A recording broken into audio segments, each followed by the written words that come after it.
meus queridos. Será que eu entrei aqui, gente?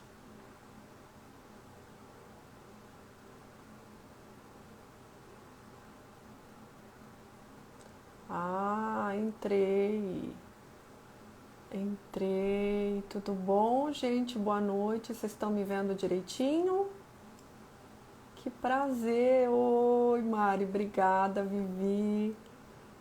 Que prazer estar com vocês aqui. Eu vou dar uma enroladinha porque eu aprendi que quando a gente começa uma live tem que dar um tempinho para as pessoas entrarem, tá? Então eu vou esperar um pouquinho para que as pessoas vá entrando, mas vou antecipar vocês um pouquinho do que a gente vai falar, tá bom? Como eu falei já anteriormente, a gente vai falar de ansiedade, mas eu pensei o que eu posso apresentar de diferente, né, para vocês. E aí eu coloquei aqui algumas técnicazinhas básicas, que eu até falei agora no story que eu fiz. Oi, Debolinha, obrigada por estar aí também. Eu coloquei agora no stories que eu fiz umas técnicazinhas que eu vou tentar passar para vocês. O que eu vou pedir? Quando vocês entram na live, tem um aviãozinho, sabe, no cantinho inferior direito do celular. Se vocês puderem convidar as pessoas que você conhece, por quê? O Instagram, especificamente o meu, ele não está distribuindo o meu conteúdo de forma adequada. Então vocês vão perceber que eu vou começar a pedir para que vocês façam essa distribuição manual, porque o meu Instagram está com uma espécie de travinha para distribuição. Então, algumas pessoas não têm acesso ao meu conteúdo, não aparece no feed delas, né? Então, a gente está tentando descobrir o que está acontecendo com o meu Instagram, mas enquanto a gente não descobre, eu vou contar aí com o carinho de vocês, né? Então, se vocês puderem colocar esse aviãozinho e mandar para as pessoas que vocês conhecem, para que elas possam ir entrando e acessar o conteúdo, né? Porque, de novo, ele não está avisando as pessoas como deveria. Então, isso está impactando um pouco as pessoas já acessarem o meu trabalho. Mas continuando, a gente vai aprender hoje um pouquinho uma técnica chamada respiração diafragmática, que ela é muito simples de fazer, mas ela é muito importante para pessoas que têm problemas com ansiedade. Então você pode fazer no seu carro, você pode fazer no seu trabalho, você pode fazer na sua casa, porque é uma técnicazinha muito simples, mas muito funcional, porque vai ajudar na oxigenação cerebral no momento que você tiver com aquela crise, tá bom?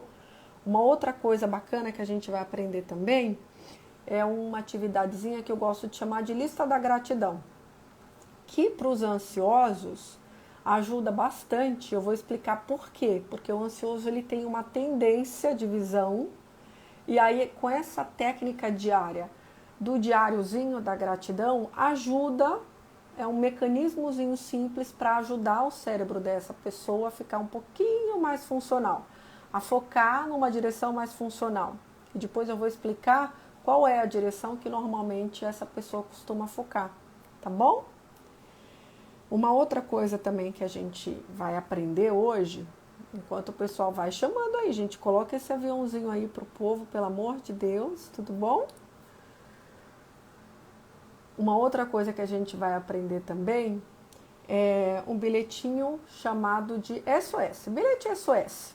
Então, você que tem crise de ansiedade ou alguém que você conhece, eu vou ensinar a função desse bilhetinho SOS. Muito bacana, porque no momento da crise, os pensamentos e as ações ficam desconexas, né?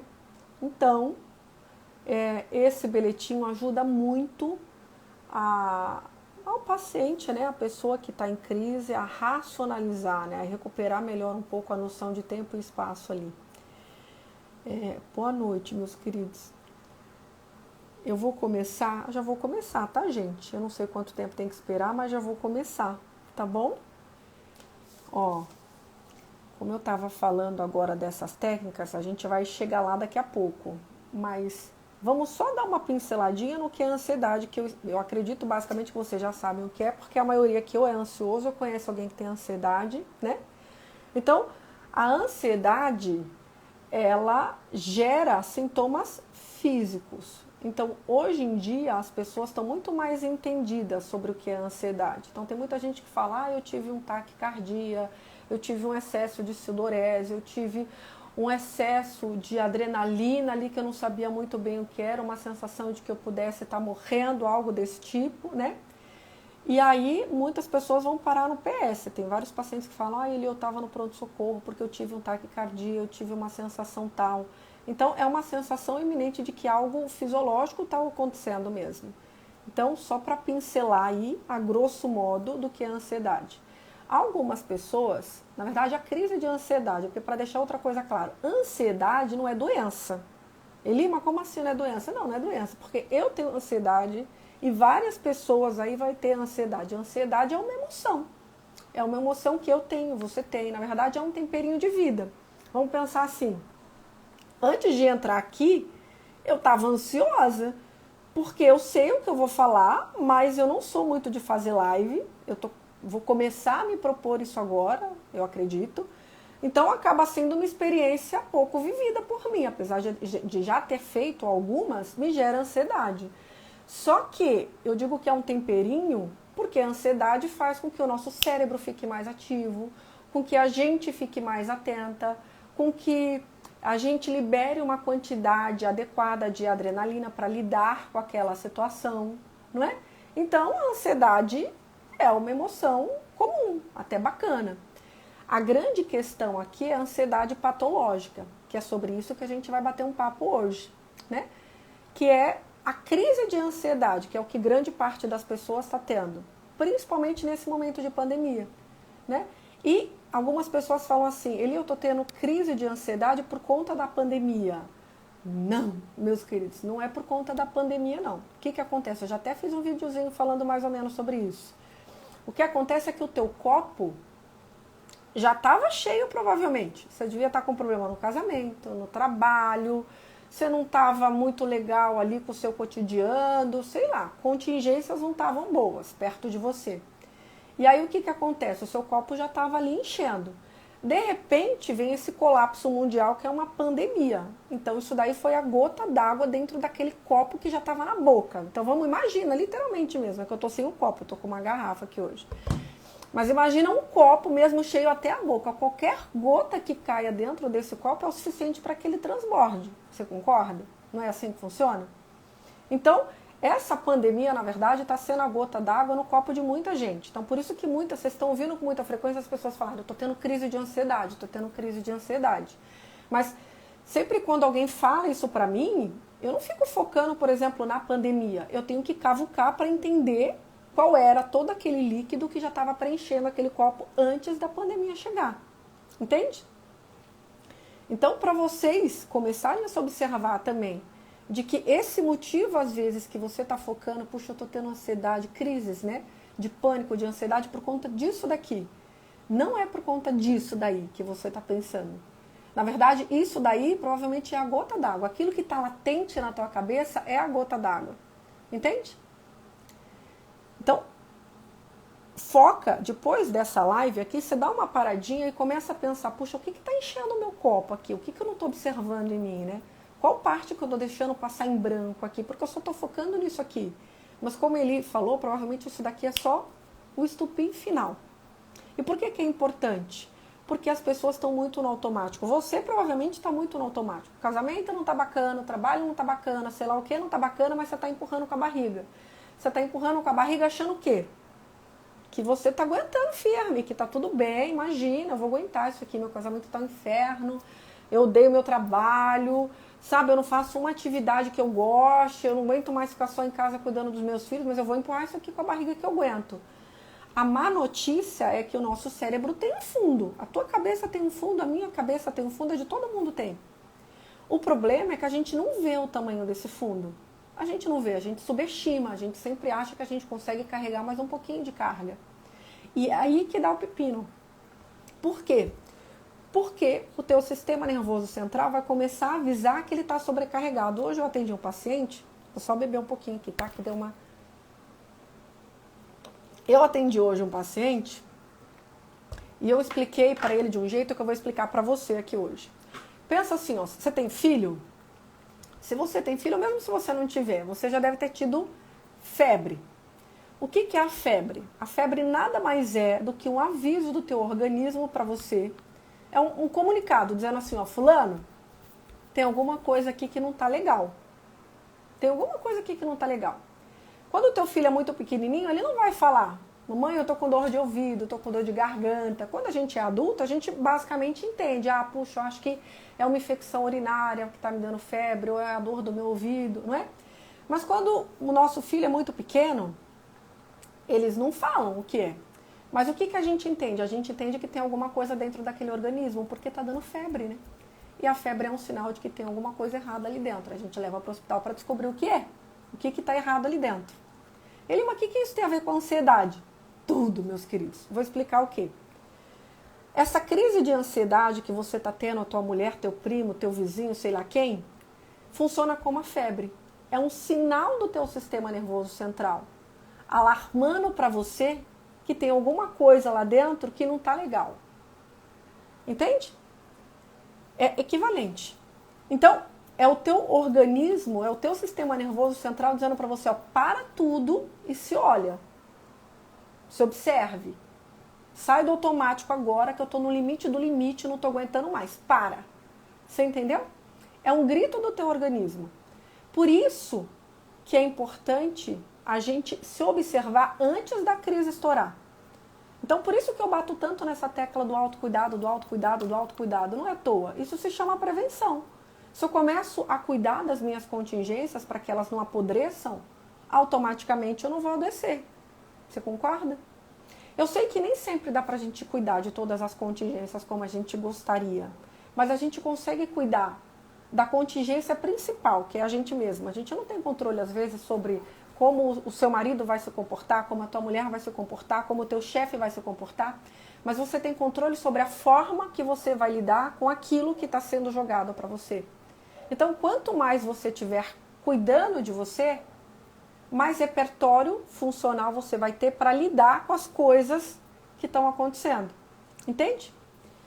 Então vamos para uma parte bem prática. Você está lá tendo uma crise de ansiedade. Teu vizinho, tua mulher, alguém que você conhece, está lá tendo uma crise de ansiedade. O que é uma coisa muito comum você falar para essa pessoa, ou você ouvir?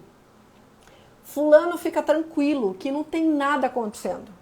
Não tem nada acontecendo, não tem nada pegando fogo, você não vai morrer, isso é coisa da sua casa. Fica tranquilo, você não está correndo perigo, fica tranquilo. Isso é muito comum. A pessoa falar, né, a gente falar para alguém que está tendo uma crise de ansiedade na tentativa de diminuir essa ansiedade, de acalmar esse sujeito. E isso, na verdade, é uma coisa que a gente não deve dizer. Porque quando você fala isso para uma pessoa que está tendo crise de ansiedade, ela começa a ter a sensação de invalidação. Começa a brotar nela o sentimento de invalidação. Então ela começa a ficar mais confusa. Como assim?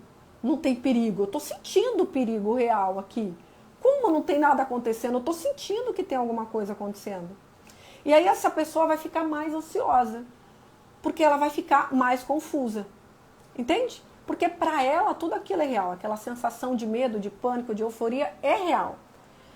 Mas se eu não posso falar isso para a pessoa, como é que eu ajudo? Como é que eu acolho alguém que está tendo uma crise de pânico? Então, isso é algo que você não deve dizer, ok? Nada de não tem nada acontecendo, não tem nada pegando fogo, isso é coisa da tua cabeça, você não tá legal, calma, olha em volta, tá tudo bem. Não, porque daí a pessoa vai ficar mais desconexa. Eu sei que parece que você tá ajudando, mas você não tá. Você vai deixar ela com essa sensação de invalidação, isso vai deixar ela mais fragilizada e a crise vai intensificar. Então, o que eu digo? Você simplesmente vai dizer para ela que você tá ali, que ela não está sozinha, que se ela precisar, ela pode te chamar, que você não vai sair de perto dela, que você vai ficar ali quietinha o tempo todo, você vai passar para ela a ideia de que ela não vai ficar sozinha, você vai assegurar essa pessoa de que ela vai ter a sua companhia ali o tempo todo, dure o tempo que durar. Eu posso abraçar essa pessoa porque dá muita vontade de você acolher. Então, uma sugestão, não toque no seu marido, eu sei que, né? Não toque sem que ele te peça ou sem que ela te peça. Por quê? Quando uma pessoa está tendo crise de ansiedade, a respiração dela fica muito curta. E isso dificulta a oxigenação cerebral. Então, quando você abraça uma pessoa, naturalmente você condiciona ela a se curvar, né? Porque você vai abraçar, ela acaba curvando ali a coluna, ela acaba, né, tendo uma posição mais curvatória. E isso vai deixar a respiração dela ainda mais curta. Isso vai dificultar ainda mais a oxigenação dela. Então, pode ser um gesto simplesinho, né? São informações muito preciosas. E por isso que eu fiz um roteirinho com muito carinho de verdade, porque são informações que eu ouço pouco as pessoas passarem, mas que são de grande valia, né? São informações que vão abrir demais o caminho dessa pessoa que está tendo crise de ansiedade. Então, até você mesmo, às vezes que tem uma crise de ansiedade, costuma pedir um abraço, a não ser que seja muito necessário para você essa sensação de proteção. Se você conseguir passar pela crise sem abraçar alguém, isso vai te ajudar mais em termos orgânicos mesmo. Porque você não vai estar curvado e isso vai ajudar na sua oxigenação. Entende? Por isso que eu falei da importância da respiração diafragmática. Porque uma pessoa que está tendo a crise, como eu falei, ela encurta essa respiração. E com essa técnica diafragmática, a gente vai tentar ampliar a capacidade dela de respirar. Eli, como que é esse raio de respiração diafragmática? Calma que eu já vou passar, tá? É bem simplesinho, você vai conseguir fazer em qualquer lugar. Mas antes da gente chegar aí, eu quero que você identifique se você é uma pessoa ansiosa. Eli, como é que eu faço para saber disso? Eu fiz um vídeo falando de depressão e eu coloquei uma coisinha, um itemzinho que eu achei muito importante lá, que foi a questão da desconexão para o depressivo. O ansioso tem uma condiçãozinha muito simples que facilita a gente identificar se aquela pessoa é ansiosa ou se você é uma pessoa extremamente ansioso, né? De uma forma patológica, porque lembra, a ansiedade no geral é uma emoção comum a todos. É a evitação. A evitação é uma característica chave de todo ansioso que você vai ver na tua vida. Traduzindo, ele vai evitar fazer a apresentação no trabalho, ele vai evitar, ou ela vai evitar, bater aquele papo com o marido ou com a mulher, aquela famosa DR, vai evitar pedir um desconto numa loja, vai evitar qualquer tipo de coisa que gere ansiedade. Então, esses movimentozinhos que eu estou citando são movimentos normalmente que geram ansiedade, né? Você tem que fazer uma apresentação no trabalho, você tem que pedir um desconto numa loja, você tem que ir lá enfrentar uma discussão com o seu cônjuge que você não está muito afim, mas você vai ter que ir lá, né, enfrentar aquilo. Mas o ansioso, ele acaba evitando essas situações o tempo todo com muita frequência. Conhece algum, né?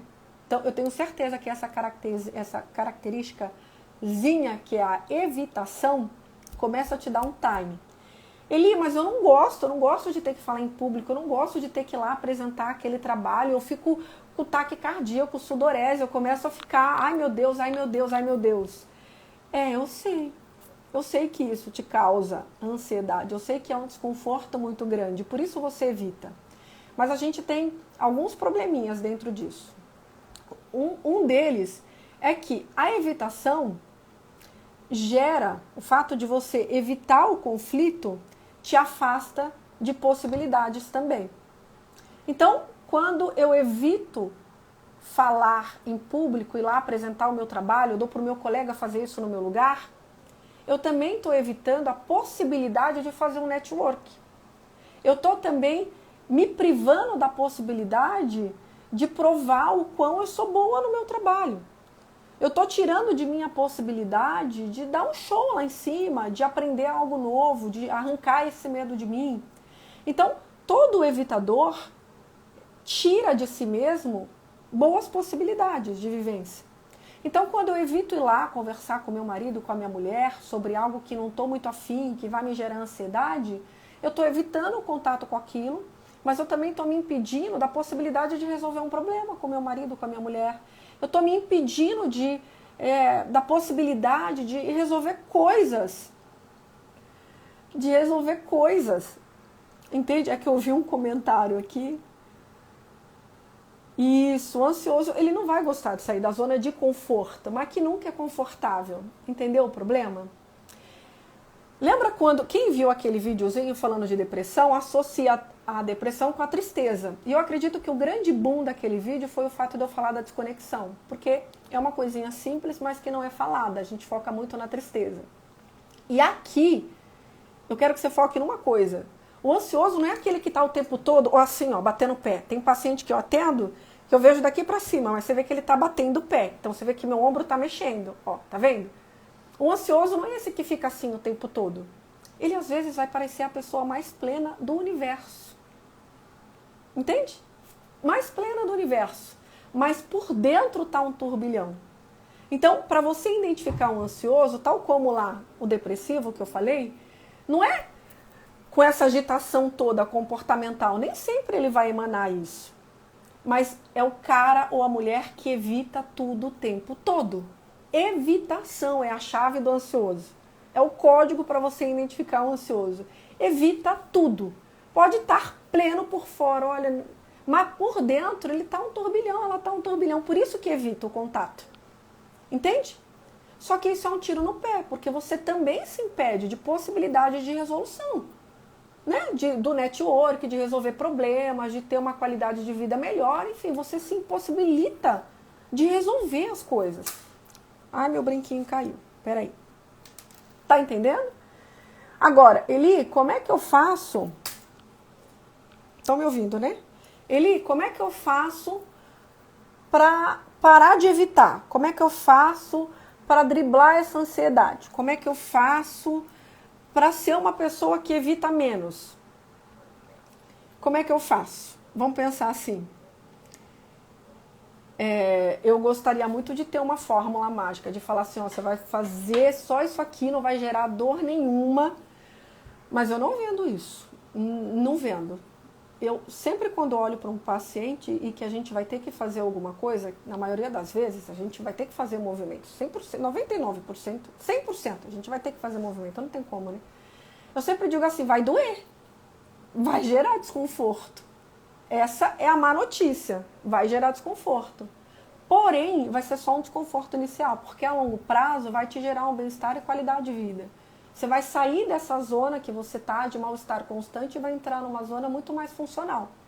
O que eu estou querendo dizer com isso? Que para você parar de evitar as coisas, você vai ter que entrar, você vai sair dessa frequência de evitação e vai ter que entrar numa frequência de enfrentamento, que é o oposto do que você está acostumado a fazer. Então, se eu fico ansiosa quando eu dirijo, quando eu pego o carro lá, eu vou ter que enfrentar. Eu vou ter que ir lá de encontro. Vocês já devem ter me ouvido, quem me segue, falar, né? Vocês já devem ter me ouvido falar, né? Que no meu Insta, que o tempo todo assim, que para eu vencer o objeto de medo, eu tenho que ir de encontro a ele. E isso não é uma teoria barata. Na psicologia comportamental, a gente tem uma coisa que a gente chama de sensibilização. Então, para eu sensibilizar um paciente, então se ele fica muito ansioso quando dirige, fica muito ansioso quando tem que falar em público, fica muito ansioso quando tem que fazer alguma coisa, lógico que a tendência é ele evitar. Agora, se ele quer diminuir esse grau de ansiedade, não vai ter outro caminho que não seja o enfrentamento. Então, quanto mais ele se expor a essa situação que causa ansiedade, menos ansiedade ele vai sentir diante disso. Isso é um fato, isso é científico, tá? Que é um processo que a gente chama de sensibilização. Então, eu tenho que me expor. Se eu tenho medo de falar em público, eu vou ter que ir lá e me expor, e me expor, e me expor, e me expor. E cada vez mais essa ansiedade vai me dominar menos, tá? Vou parar por aqui, porque senão eu vou começar a entrar numa outra coisa, numa outra esfera, que é a sensibilização. E não é isso que eu vim falar aqui agora.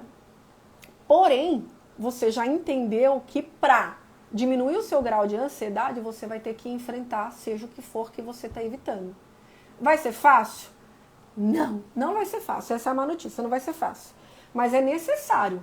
Ele não tem um remedinho que se eu tomar, não tem um remedinho. Eu vou falar sobre medicamento hoje. Mas não tem um remedinho que vai fazer você subir, falar tranquilamente e enfrentar a situação sem dor. Não tem. Não tem, não tem. Gostaria que tivesse muito, mas não tem, tá? Agora, lembra que eu falei de algumas técnicazinhas? Então, antes de falar isso, Ju, enfrentar é a melhor.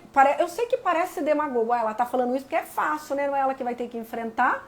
Você que pensa, porque eu sou de carne e osso igual você. Eu já tive que enfrentar várias situações, né? Às vezes eu vou aqui mesmo, né? Eu pensei, não, respira fundo e vai. A grande questão é você não alimentar os pensamentos ansiosos também. Ah, meu Deus, vai todo mundo rir de mim. Ai, meu Deus, eu vou tremer. Ah, meu Deus, ai, meu Deus. Aí quando você vê, você tá batendo papo com isso. Ah, meu Deus, é verdade, eu vou tremer. Ah, meu Deus, é verdade, vão rir de mim. Não! Começa a racionalizar. Calma, respira. Né? Você sabe o conteúdo, as pessoas estão lá pra te ver, não pra rir de você. Se você suar, tá tudo bem, limpa a mão, ninguém vai perceber. Respira fundo. Começa a falar coisas funcionais para você, para diminuir a tua ansiedade. O que acontece também é que as pessoas acabam alimentando aquele repertório, né, aquela narrativa ansiosa. Então, nada de bater papo com isso. Eu vou acelerar um pouquinho que eu quero responder as perguntas de vocês, tá? Então, vamos para a respiração... Vamos para a respiração diafragmática. Como é que vocês vão fazer? Tá tendo aquela crise de ansiedade, o marido, a mulher, você mesma. Como é que você vai fazer? Lembra, a respiração fica muito mais rápida, muito mais curta e disfuncional. Então, a gente vai tentar fazer essa respiração ficar funcional.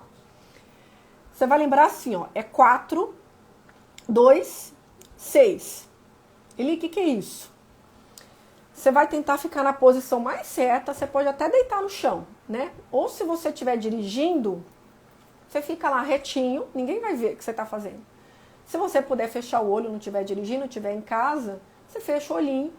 Mas lá na hora da crise, você respira, você inspira, na verdade, contando 4. Tenta fazer o máximo que você puder com o abdômen. Então,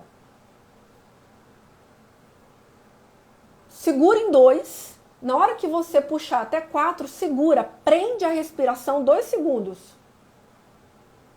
E solta em 6 segundos. Vai contando, até 6. E de novo, puxa em 4 segundos. Aí eu contando, vocês viram? Puxou em 4, segura 2. Solta em 6. Ok? Quantas vezes eu faço ele? Quantos ciclos forem necessários até você acalmar. Deu para entender, gente? Dá um joinha para eu ver se vocês entenderam. É facinho, não é? Inspira em 4 segundos. Segura, prende 2 segundos a respiração e solta em 6 segundos. Deu para entender, não deu? Deu? Tá.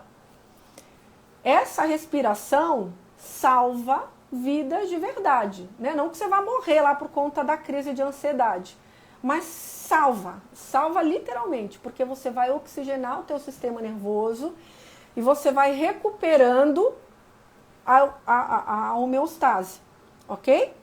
Então, grava esse métodozinho, pensa que é 4, 2, 6, o método 4, 2, 6, porque daí você não esquece, 4, 2, 6, inspira em 4, segura 2, solta em 6, tá? Mas bem devagarzinho. Máximo que você puder. Você pode fazer sentada. Se puder deitar, por que deitar? Porque daí você fica esticadinho. Lembra? Não é bom dobrar. E aí, a respiração, ela flui com muito mais funcionalidade, que é essa a nossa ideia. O ansioso, ele alimenta a crise, porque ele fica, né? Ele coopera de forma inadequada para aquele organismo ficar disfuncional. Então, a gente tem que ajudar aquele sujeito a fazer o organismo dele voltar a ficar funcional, tá bom? Então isso é uma técnicazinha que você tem que guardar pro resto da vida, tá? Agora, uma outra coisa que eu falei é da listinha da gratidão, que é uma atividade muito simples. E por que que eu gosto dela? Porque o ansioso, ele tende a focar naquilo que vai dar ruim, naquilo que não vai dar certo. Então todo bom ansioso, lembra que eu falei, ah, meu Deus, vai dar ruim, eu vou subir lá, vão rir de mim, eu vou suar, vai dar piriri, vai dar... Né? Ele foca muito em tudo que vai dar ruim. Ai, não, eu vou pedir um aumento lá, mas o meu chefe vai ficar bravo, vai mandar embora, vai me perseguir, vai não sei o quê. Então, o ansioso, ele tem uma mentalidade focal naquilo que é negativo, né? Ele tende a fazer isso. Então, quando eu peço para o ansioso fazer o diáriozinho da gratidão, é para a gente fazer um treino cognitivo, desse sujeito focar mais naquilo que é funcional. Então, todo dia antes de dormir, escreve ali 3 motivos pelo qual você é grato por aquele dia. 3 motivos. Ele, mas deu tudo errado no meu dia. Meu chefe brigou comigo, minha mulher ficou pé da vida, meu marido não sei o quê, meu filho teve febre. Eu não consigo ver um motivo. Consegue. Consegue sim. Se você fizer um esforço, você vai pensar assim, bom, o meu filho ficou doente, mas eu tenho dinheiro para o medicamento, então eu sou grato por ter dinheiro para comprar o medicamento do meu filho. Eu sou grato por ter um bom convênio para poder levá-lo ao hospital, né, apesar de tudo. Ah, o meu chefe brigou comigo, mas puxa vida, eu sou grato porque o meu salário é muito bom. Eu sou grato porque talvez o meu salário não seja muito bom, mas eu estou empregado e poderia não estar. Então você vai começar a trabalhar a sua cognição para ela focar naquilo que de fato é funcional. Porque mesmo que você não seja ansioso, se você fizer isso, as coisas vão começar a ficar mais leve para você. Mas o ansioso especificamente, ele tende a focar naquilo que não tá bom.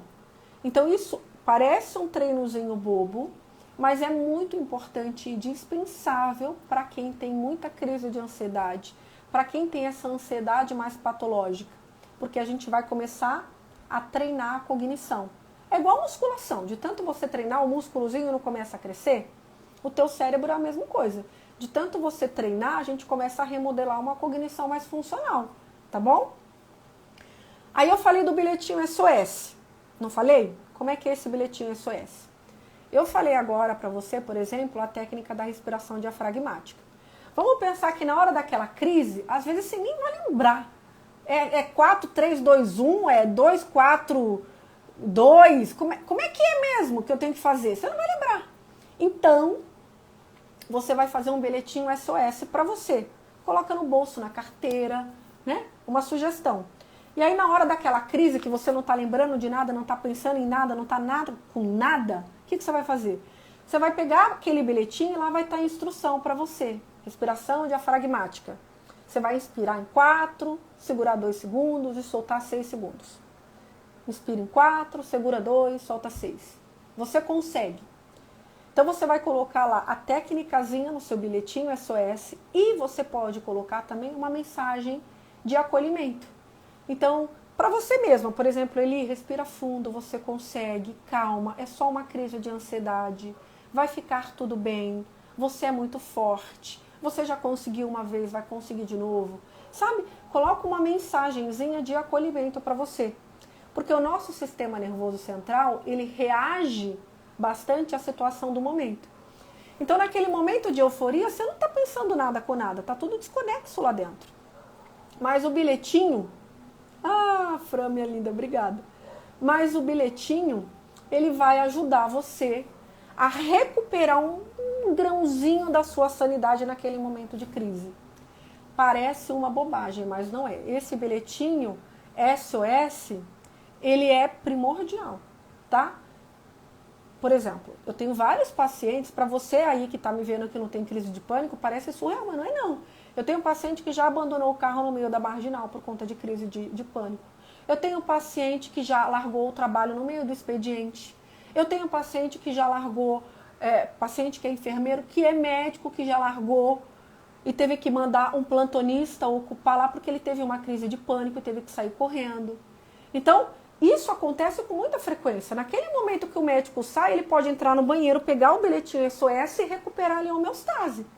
Então, é uma técnica simplesinha, mas que eu, particularmente, eu sigo várias colegas, e não vejo isso sendo falado, que são técnicas pequenininhas, mas que são de extrema funcionalidade, né? Então, muitos profissionais não têm acesso a essas informaçõezinhas, mas que pode salvar muito. Eu tenho um paciente, por isso que eu estou falando dele. Ele é médico e ele teve. E aí, na hora que ele foi no banheiro e tirou o bilhetinho SOS, ele falou, Eli, minha respiração começou a voltar, então ele perdeu ali as primeiras horas de cirurgia, mas ele conseguiu voltar. Ele conseguiu pegar o resto. Então, ele recuperou a homeostase, ok? Sim, é surreal. Então fica aí esses 3 movimentozinhos, tá? Para que você guarde na tua cabeça, se você tiver contato com alguém, você vai lembrar, ou para você mesma que está tendo crise de ansiedade. Você vai usar isso em você. E eu tenho certeza, eu garanto, que tua vida vai ficar muito mais funcional. E lógico, isso daqui são métodozinhos para você, às vezes, que não pode pagar uma psicóloga, que não pode fazer um acompanhamento tão de perto, porque é o ideal, mas a gente sabe que nem todo mundo consegue, né? Mas acaba sendo ali uns métodozinhos, né? Umas formulazinhas que vão te ajudar. Não vão resolver o problema, mas vão ajudar bastante, tá? Agora vamos falar um pouquinho de medicamento. Antes de eu abrir, fui parar no pronto-socorro 2 vezes. Sim, é muito comum, as pessoas vão para o pronto-socorro. Fran, obrigada pelo carinho, minha linda. Você é top, muito orgulho de vocês. Muito orgulho de ter vocês como minhas pacientes. De verdade, me sinto muito privilegiada. Agora, vamos falar só um pouquinho de medicamento antes de vocês fazerem perguntas. Vão pensando aí se vocês têm alguma pergunta. Eu não sei nem que horas são, eu não queria esticar muito, mas... Por que eu quero falar de medicamento? Porque tem muita gente com preconceito de medicamento. Eu mesma, na minha formação, tinha muito... E eu tenho muitas colegas que, por não entender do assunto, têm preconceito, mas porque não entendem do assunto. Se entendessem, não ia ter preconceito. Então, o tempo todo, eu venho aqui, quando eu posso, para falar que medicamento é amigo, desde que ele seja bem ministrado. O que a gente ouve falar? Medicamento vicia, o medicamento eu vou ter que aumentar a dose cada vez mais, vai me fazer mal e não sei o que, bababá. Tudo mentira, tá? Isso aí é tudo mito. Isso daí, às vezes, é próprio colega da área que ouviu isso por muito tempo. A gente não tem muitas aulas de psicofármacos na faculdade. Esse pouquinho que eu aprendi não foi na minha graduação, porque a gente tem pouquíssima aula de psicofármacos, a gente tem pouco acesso a isso. Então foram informações que eu fui pegando com outros profissionais por aí, aprendendo por contingência mesmo, tá bom? Memoriza. Medicamento psiquiátrico não vicia. Se você está tendo crise de ansiedade por conta de motivos múltiplos, às vezes suas crises de ansiedade ou tua ansiedade é por conta de um motivozinho que a gente consegue manusear, né?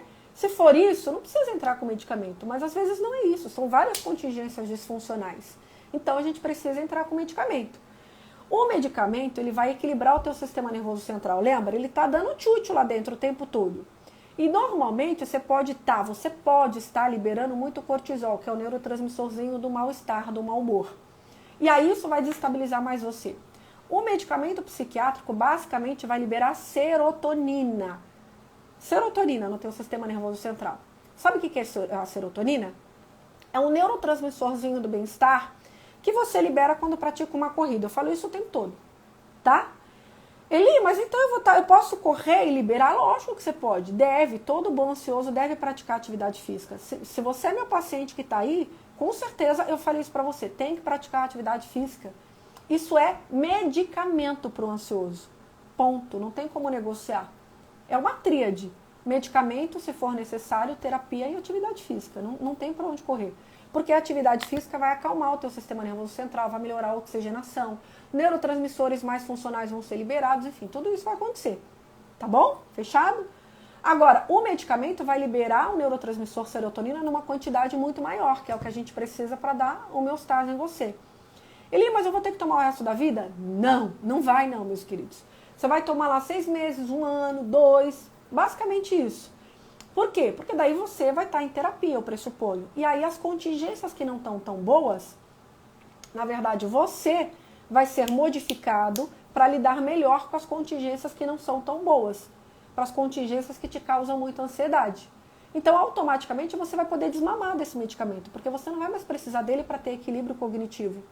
Você vai estar em terapia, trabalhando os seus comportamentos disfuncionais, e a partir disso, você vai evitar menos as situações que te causam ansiedade, você vai se tornar uma pessoa mais enfrentativa através da terapia e vai ter muito mais equilíbrio cognitivo de forma natural. Tá dando para entender ou eu tô muito rápida? Tá dando para entender? A partir disso, veja, você vai se tornar uma pessoa mais funcional organicamente. Então você vai poder desmamar o medicamento. Só lembrando, você não vai desmamar por conta própria. Tem um monte de gente que fala, eu tô ótimo, eu parei de tomar o remédio porque eu tomei 3 meses, fiquei ótimo e parei de tomar. Não pode, pelo amor de Deus. Porque se você arranca isso de uma vez do teu sistema nervoso central, vai dar um tchutchu. Eu tô falando a palavra desmamar, porque vai ser aos pouquinhos que essa dose vai ser reduzida. Tá bom? Essas informações, às vezes, o teu profissional aí, às vezes não passou com tanta minúcia. Então guarda isso porque é importante. Não pode tirar de uma vez. A ideia é você ficar bem. Então não é porque você está bem que você vai tirar o medicamento, pelo amor de Deus, tá bom? Isso vai te fazer mal. Então eu estou bem, vou continuar tomando, vou fazer a minha terapia e quando for a hora o meu psicólogo vai sugerir, olha, fulano, acho que a gente pode desmamar o medicamento porque você está indo muito bem, né? Então a gente vai entrar em contato com o psiquiatra e ele vai começar a desmamar esse medicamento. De 50 miligramas vai para 40, vai para 30, vai para 20, ou de 100 vai para 90, vai para 80 e assim vai reduzindo até o ponto do teu sistema nervoso central estar habituado ao seu medicamento. Fim da história. Final feliz. Ansiedade tem cura? Se eu te disser tem, você vai cair para trás? Porque tem muita gente que fala, ansiedade, eu vou ser ansioso o resto da vida, né? Tem um ponto de vista que a gente tem que encarar. Essa ansiedade patológica. De novo, ansiedade você sempre vai ter, porque você está vivo, né? Eu também, então a gente sempre vai ter. Agora, essa ansiedade patológica, às vezes é pontual, é por conta de uma situação que você está passando. Então, se essa situação sai, a ansiedade, a gente vai ter, como a gente chama, a remissão dos sintomas. Quando a gente tem remissão dos sintomas, a gente chama isso de cura, tá? Pode voltar? Pode, mas pode nunca mais voltar também. Então, enquanto esses sintomas estão nulos, né? Quer dizer, você está já há um bom tempo, a gente entende que você está curado, ok? Mas isso é um assunto muito complexo, mas só para você entender que você pode ter remissão total dos sintomas, desde que você faça um tratamento correto. O que eu vejo é as pessoas abandonando o tratamento no meio do caminho. Deu 7 meses, 8 meses, estou tudo bem. Não vou mais na terapia, não vou mais praticar atividade física, aí dá ruim, tá bom? Então, entenda que é um cuidado que você tem que ter minucioso. De preferência, se cuide antes, se olha, se observe. Começa a olhar para o teu copinho. Veja o que está enchendo o teu copinho. Não ignora. Tenha carinho, tenha compaixão por você. Porque se você começar a observar o teu copinho enquanto ele está enchendo, ele não vai transbordar. Ele não vai, eu garanto. Por isso que eu foco tanto na ideia do autocuidado, da autoobservação. Isso não é demagogia. Isso é fato. Isso é prevenção. Ok? Vocês têm alguma pergunta dentro de tudo isso que eu falei aqui para vocês? A Cristiane está falando, tem assunto que eu não gosto nem de lembrar e nem de falar, porque provavelmente te causa ansiedade. Sim, às vezes um pensamento é o suficiente para você liberar uma descarga de ansiedade patológica. Né? Pensamentos traumáticos, por exemplo, é o suficiente. Tem alguém aqui falando que tem um filho de 2 anos e 5 meses que ele é hiperativo. Só para eu entender, quando você fala hiperativo, ele foi diagnosticado com hiperatividade ou ele é agitado? Porque às vezes a criança ela só é agitada, ela não tem um diagnóstico patológico de hiperatividade. Então, mas se ele é uma criança agitada e te cansa, tá tudo bem, mãezinha, você é humana, você vai ficar cansada mesmo, você vai ficar irritada mesmo. Por isso que é importante você se cuidar. Você tem um tempinho para você, eu sei que às vezes as contingências não estão favoráveis, não tem mãe perto, o marido não ajuda muito, mas aquele respirozinho é importante, sabe? Aquele momento de você praticar a sua atividade, aquele bate-papo com a amiga num café, aquela pizza do sábado à noite de vez em quando, quando der. Parece bobagem, mas tudo isso desafoga o teu sistema nervoso central. Tudo isso libera neurotransmissorzinhos funcionais, esses momentos de prazer. E aí ajuda na hora que você voltar lá para o teu filho super ansioso, super agitado, ajuda você a voltar mais funcional para ele, tá bom? Agitado, mas não foi diagnosticado, tá bom? Tem gente falando que só tem vontade de dormir. Vamos pensar assim. Aí a gente talvez não esteja falando de ansiedade patológica. A gente pode estar falando...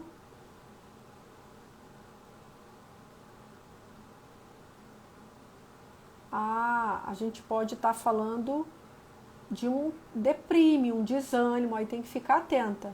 A minha ansiedade me causou compulsão alimentar. Tá? A ansiedade dela tá fazendo ela ter compulsão alimentar. Isso é muito comum. Vamos pensar assim, ó. O ansioso, gente, deixa eu só tentar.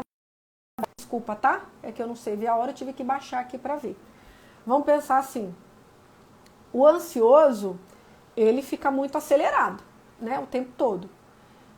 E ele foca muito no que não tá tão bom, lembra?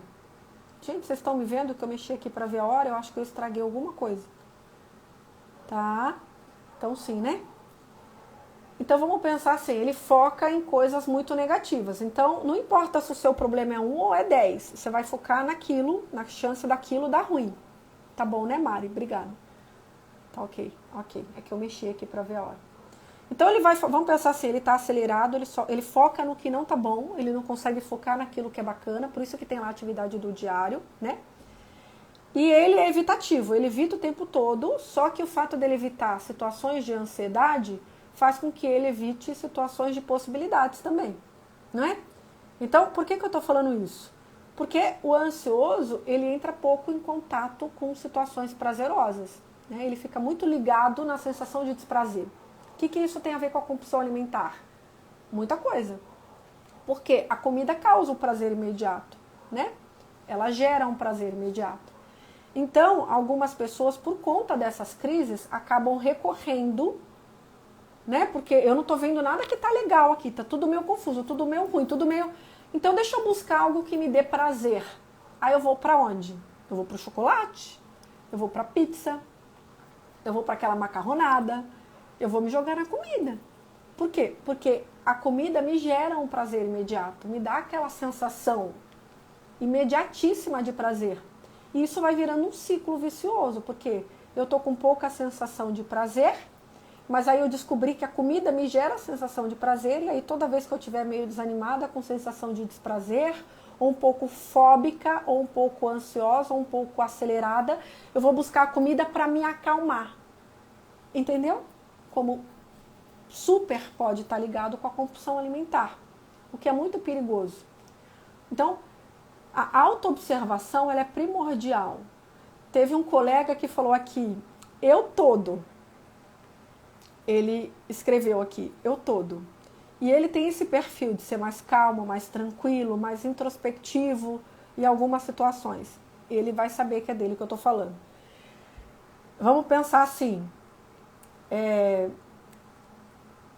mesmo nessa situação... Ai, gente, me desconectei. Fui ler aqui o negócio e esqueci o que eu ia falar. Bom, enfim. Mesmo nessa situação, você vai buscar a comida. Me perdoa, tá, gente? Porque eu tô me acostumando com esse negócio de ler vocês e responder. Aqui, faça atividade física para diminuir a ansiedade e funciona super por conta dessa questão dos neurotransmissores. É maravilhoso, o corpinho fica bonito, mas em termos biológicos também é muito funcional. Então, de novo, quando eu atendo, eu deixo claro, atividade física é medicamento, assim, não dá para negociar. Se o paciente não fizer, a gente não vai ter um resultado eficaz. Ansiedade e labirintite, pode sim, tá? Pode sim, porque o otorrino, ele vai ter um repertório maior de explicação, mas vamos pensar assim, o pouco que eu entendo, né, de labirintite, a gente tem um ossinho, né, a gente tem lá dentro do labirinto, não é isso? Tem um canalzinho, que quando ele inflama, as pessoas ficam muito tontas, ficam bastante debilitadas, não é isso? E às vezes, o fato de você ficar super irritado, super ansioso, super estressado, pode sim cooperar na inflamação do labirinto, tá? Então, tem tudo a ver. Ansiedade dá muita tontura e enjoo, pode dar. Cada pessoa vai sentir uma coisa. Tem gente que fala que só sente um taquicardia, tem gente que fala que é a sensação, que é lá o pânico iminente de morte. Tem gente que pode ter ansiedade noturna, isso acontece bastante. Lídia, entendeu? Que bom. Se você tá tendo, vai no otorrino, tá? Vai no otorrino, fala para ele dar uma olhadinha no seu labirinto. Porque no caso da labirintite é até mais acessível, porque ele vai provavelmente passar algum medicamento para desinflamar o seu labirinto e você vai se livrar da labirintite, que é terrível mesmo. Eu sei porque eu já tive. Mário, como é que faz para driblar apetite? Então vamos pensar assim. Eu expliquei esse ciclo disfuncional, né? Você não tem muita fonte de prazer, aí você descobre que a comida gera um prazer ou uma calma, aí tô irritada, vou lá comer porque vou ficar mais calma, vou comer isso aqui porque, né? Aí, como é que eu faço para quebrar esse ciclo? Né? A Mari perguntou aqui, como é que eu faço para driblar essa vontade de comer? Você está indo recorrer à comida porque, teoricamente, a comida é uma fonte rápida de prazer, não foi isso que eu disse? Então, a gente vai ter que colocar outras fontezinhas de prazer na tua vida. Por isso que a atividade física é primordial. Porque a serotonina é o neurotransmissorzinho do prazer e a endorfina também. É o neurotransmissorzinho do prazer que você vai liberar fazendo atividade física. Por isso que você vê gente falando assim, mas eu pratico atividade física e até ajuda, eu fico com menos fome. Fica, não é uma sensação falsa não, você fica porque o teu organismo está banhado de neurotransmissor funcional, tipo endorfina e serotonina, que reduz lá a vontadezinha de comer também. Então você tem que colocar atividades que te geram prazer, por exemplo, a mãezinha aí que falou do filhote. Então bater um papo com a amiga vai te gerar prazer, aquela pizza à noite, sabe? Aquele filme que você gosta, aquela música que você adora, sabe? Namorar, por que não, né? Enfim, atividade física com certeza, porque vai liberar a sensação de dar aquela preguiça desumana, eu sei, eu acordo cedo para fazer, porque eu já falei isso. Eu entendi que a atividade física ela é um ralinho para mim. Então, tudo que não presta, eu já entendi que sai ali naquele momento. É importantíssimo para mim. Por isso que faça chuva, faça sol, 5h pouca da manhã, que é o horário que eu posso, eu acordo para praticar atividade física. Porque vai liberar serotonina, eu me sinto muito mais funcional e eu percebo que o meu organismo responde muito positivamente a isso. Então, eu sei que é difícil, né? Começar o hábito. Então tem gente que fala assim, Eli, eu sou super ansioso, mas eu não sei qual que é a atividade é melhor para mim. Sabe qual que é a melhor atividade para você? Eu vou te falar, mas antes, eu atendi um paciente hoje que falou assim, eu gosto de praticar atividade à noite, mas a médica falou que de manhã seria melhor para mim porque ele estava com falta de sono e tal. Aí, ela sugeriu um outro horário por conta da funcionalidade do sono. Mas, se você gosta de praticar atividade física à noite, não é porque eu estou dizendo que eu acordo 5h pouca da manhã que você vai acordar. Não, Eli, eu quero acordar porque é super bacana. Eu falo isso o tempo todo. Às vezes você é uma pessoa mais noturna. Não adianta você se propor a fazer atividade física à noite porque você não vai funcionar, não vai rolar para você. Então, o melhor horário para você fazer atividade física é aquele que você funciona. E a melhor atividade física é aquela que você mais gosta. Então, a que eu mais gosto é caminhada. Então, eu vou fazer caminhada. Ah, eu gosto de crossfit. Eu boto uma música, a Cris está falando aqui e vai dançar. Perfeito, Cris. Ah, eu não funciono bem com vídeo de dança como a Cris, mas eu gosto de HIIT online. Então, você vai botar um HIIT. Veja, a melhor atividade é aquela que funciona para você, para começar, para dar a descarga, né? Então, eu gostava muito de correr. Hoje em dia eu pratico musculação. Eu aprendi a gostar, eu não gostava, era muito chato. Eu comecei porque eu tenho a pele muito flácida e a médica falou que eu precisava porque estava uma flacidez já patológica, estava muito ruim mesmo. E estava prejudicando os meus ossos, enfim, ia prejudicar na verdade, ia começar a prejudicar. Então eu comecei a fazer atividade física com peso por conta disso. E hoje eu adoro, graças ao Thiago também, que é meu personal, né? Ele me ajuda bastante, mas eu aprendi a gostar. Então, só que eu gostava de correr. Só que a corrida, ela deixa a pele ainda mais flácida. Ela deixa, né? Ela faz você perder massa magra. A Mari ama jogar tênis. Pronto. Ai, mas eu quero ganhar massa magra, eu quero ficar com músculo. Calma, respira, né? Uma coisa de cada vez. Ó, ansioso, lá na frente, né? Então vamos pensar assim, você vai fazer musculação, mas você não gosta agora, não rola, não é prazeroso para você. Você gosta de correr. Mesmo não dando massa magra, mesmo... Vou te responder, tá, Lídia? Aí eu vou fazer então a corrida, mesmo entendendo que ela não vai me dar o resultado que eu preciso agora, mas é a que eu mais gosto, é a que me dá mais prazer. Aí eu crio uma constância, a partir dessa constância eu me proponho uma outra atividade que me leve para um caminho que eu queira mais. A Lídia está falando assim, quando eu pratico atividade física, o meu coração acelera e eu acho que eu vou morrer, que eu vou ter uma crise. Aí a gente já está falando de algo puramente biológico. O teu coração está acelerado, assim como o meu acelera, e como de todo mundo que pratica vai acelerar. Ai, quando bater uma hora a live vai cair. Tá. Camila, obrigada. Gente, vai cair, então vou responder só a Lídia e vou deixar vocês irem para não ficar tão maçante também. E porque eu tô vendo que as perguntas estão cessando. Então, Lídia, o seu coração acelera porque tem que acelerar mesmo. Fica tranquila. Se você fez um eco, um eletro, se você não fez, faz para você tirar a dúvida de como está a funcionalidade do teu coração, primeira coisa. Porque daí, quando acelerar, você vai ter a certeza de que biologicamente você está bem. Bom, meu médico falou que o meu coração está ok, então eu posso correr à vontade, que é um aceleramento normal, tá? Então, primeira coisa, tira a dúvida se está tudo ok cardiologicamente com você. Se tiver, pode correr sem medo, pode praticar atividade física sem medo, que daí é uma reação biológica normal. Joana, como faço para ser sua paciente? Manda um direct para mim ou lá no meu igzinho tem o meu telefone, o meu contato. É só me chamar que eu respondo, tá bom? Gente, olha, eu vou deixar vocês irem. Muito obrigada, nossa, muito obrigada mesmo. Semana que vem eu vou entrar com outra live, eu vou organizar o assunto. Eu espero ter vocês comigo de novo, espero ter agregado de alguma forma. E muito obrigado, de verdade, tá? Que vocês usem tudo isso a favor de vocês. E semana que vem a gente vai se encontrar, prometo, numa live bem bacana também. Muito obrigada por tudo, tá? Uma noite linda pra vocês. Um beijo, gratidão mesmo pra vocês todos, tá? Um beijo.